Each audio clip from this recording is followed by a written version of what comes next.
సుధీర్ గారు, పరిపూర్ణచారి గారు మొన్న వాళ్ళు అరెస్ట్ అయింది. అసలు వాళ్ళందరూ బాగానే ఉన్నారు. అసలు కథ ఏంది? కాంగ్రెస్ పార్టీలో ఆధిపత్య పోరు, అంతర్గత పోరులో ముగ్గురు మంత్రుల మధ్యన వాటాల పంచాయతీలో ముగ్గురు జర్నలిస్టులు బలి. అదే పద్ధతుల్లో ఇప్పుడు ఈ ఫోన్ ట్యాపింగ్ వ్యవహారంలో కూడా ఈ దిక్కుమాలిన రాజకీయ క్రీడలో, ఈ వికృతమైన క్రీడలో రేపు బలు పశువులు అయ్యేది అధికారులు. ఎట్లయితే మన జర్నలిస్టులు బలి పశువులైనరో రేపు మళ్ళీ ప్రజల ఆశీర్వాదంతో, తెలంగాణ ప్రజల దీవెనతో మళ్ళీ ఖచ్చితంగా కేసీఆర్ గారు సీఎం అవుతారు. అప్పటికి మళ్ళీ మేము ఎంక్వైరీ స్టార్ట్ చేసినాం అనుకో, ఇలా ఏ ఫోన్లు ట్యాప్ అయినాయో మొత్తం బయటకు వస్తాయి. ఇవాళ వాళ్ళు ఏమేమి అక్రమ కార్యక్రమాలు చేస్తున్నారో అన్ని బయటకు వస్తాయి. అప్పుడు ఇదే అధికారులు ఎవరైతే ఉన్నారో వాళ్ళందరూ ఇబ్బందులు పాలవుతారు. అది వాళ్ళకు కూడా తెలుసు. అందుకే నేను అడుగుతున్నా, చెప్పమనండి వాళ్ళని. ఇవాళ ఈ రాష్ట్రంలో రేవంత్ రెడ్డి ప్రభుత్వం ఫోన్ ట్యాపింగ్ చేయడం లేదా? ఒక్క అధికారం చెప్పమని బయటకు వచ్చి నేను చూస్తాను. ధైర్యంగా చెప్పమనండి.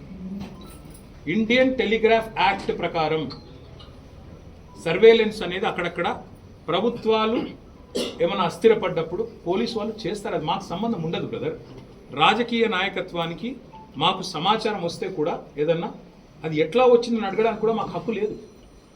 ఇది నేచర్ ఆఫ్ గవర్నమెంట్లో ఉన్న వాళ్ళం కాబట్టి, మంత్రులుగా పనిచేసిన వాళ్ళం కాబట్టి ఇంత వివరంగా మీకు చెప్తున్నాను. దీన్ని ఏదో పెద్ద ఏదో జరగకూడదు, ఏదో జరిగిపోయింది, ఏదో అయిపోయిందని వీళ్ళు పుంకాలుగా లీకులు ఇవ్వడం, దాన్ని మీరు రాయడం, దాన్ని చూసి ప్రజలు కార్తీక దీపం చూసినట్టు చూడడం, ఇది అల్టిమేట్గా అందరికీ నష్టం. మీకు నష్టం, మాకు నష్టం, అన్నిటికన్నా మించి అధికారులకు నష్టం. డైవర్షన్ పాలిటిక్స్ నడుస్తున్నాయి. కక్ష సాధింపు ధోరణి అంటారు. ఈ కక్ష సాధింపు అనేది నేను చెప్పాల్సిన పని లేదు. ఇలా రాష్ట్ర ప్రజలకు ఎప్పుడో అర్థమైపోయింది. ఇప్పుడు ఇన్ని కేసులు, ఇన్ని కమిషన్లు, ఇన్ని రకాల విచారణలు. ఇప్పుడు నేను ఏసీబీకి 2 సార్లు 3 సార్లు పోయినా, ఈడీకి ఒకసారి పోయినా, ఇదో సిట్టో స్టాండ్ ఉంది, వాళ్ళు వెళ్తున్నారు, వాళ్ళ దగ్గర పోతాయి. ఏమున్నది, ఏం ఫరక్ పడుతుంది? ఎక్కువ ఏమైతే శునకానందం, ఒక 7-8 గంటలు శునకానందం రేవంత్ రెడ్డికి దావోస్లో కూర్చొని హాహా నవ్వుకుంటూ చూస్తాను. ఎందుకు, ఏమొస్తుంది దానికి మించి? సార్, హరీష్ గారిని విక్టిమ్ గా పిలిచామని చెప్పేసి చెప్తున్నారు. అంటే ఆయన విక్టిమ్. ఎట్లా పిలిచారు మిమ్మల్ని? మీకు ఇచ్చిన నోటీస్ విక్టిమ్ అని ఎవరు చెప్పారు మీకు? మీ ఫోన్ ట్యాప్ అయిందని చెప్పేసి విక్టిమ్ అని ఎవరు చెప్పారు మీకు?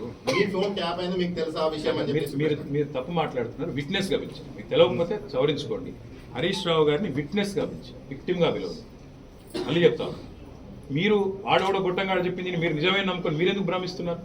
రేవంత్ రెడ్డి ఇప్పుడు 6 గ్యారెంటీల్లో ఎంత నిజం ఉందో, 420 హామీల అమల్లో ఎంత నిజం ఉందో, ఫోన్ ట్యాపింగ్ లో కూడా గంతే నిజం ఉంది. నేతి బీరకాయలో ఎంత నెయ్యి ఉందో, కాంగ్రెస్ ప్రభుత్వం యొక్క విచారణలో కూడా ఒక గంతే విచారణ ఉంది. మీరు కూడా విట్నెస్ గానే పిలిచారా మిమ్మల్ని? నాకేం మీరు కానీ నోటీసే చూడలేదు. వాళ్ళు ఏమిస్తే దానికి పోతా పోయి నాకేం భయం? తప్పు చేసినోడు భయపడాలి, తప్పు చేయనప్పుడు ఏమైనా అయ్యకు భయపడం. రేవంత్ రెడ్డికి అసలే భయపడం.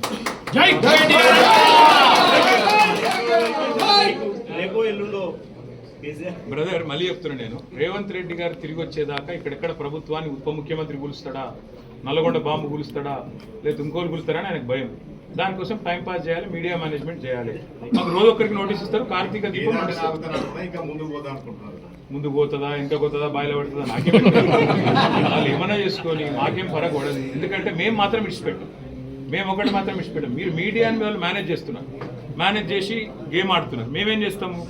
సింగరేణి బొగ్గు గనుల కుంభకోణం విషయం వదిలిపెట్టాం, వీళ్ళ బట్టలు ఇప్పేదాకా ఎంబడబడతాం, 6 గ్యారెంటీలు అమలు చేసేదాకా వదిలిపెట్టాం, మహిళలకు 2,500 ఇచ్చేదాకా వదిలిపెట్టాం, 4,000 రూపాయల పెన్షన్ ముసలోళ్ళకి ఇచ్చేదాకా వదిలిపెట్టాం, నిరుద్యోగులకి 4,000 నిరుద్యోగ వృత్తి వచ్చేదాకా వదిలిపెట్టాం.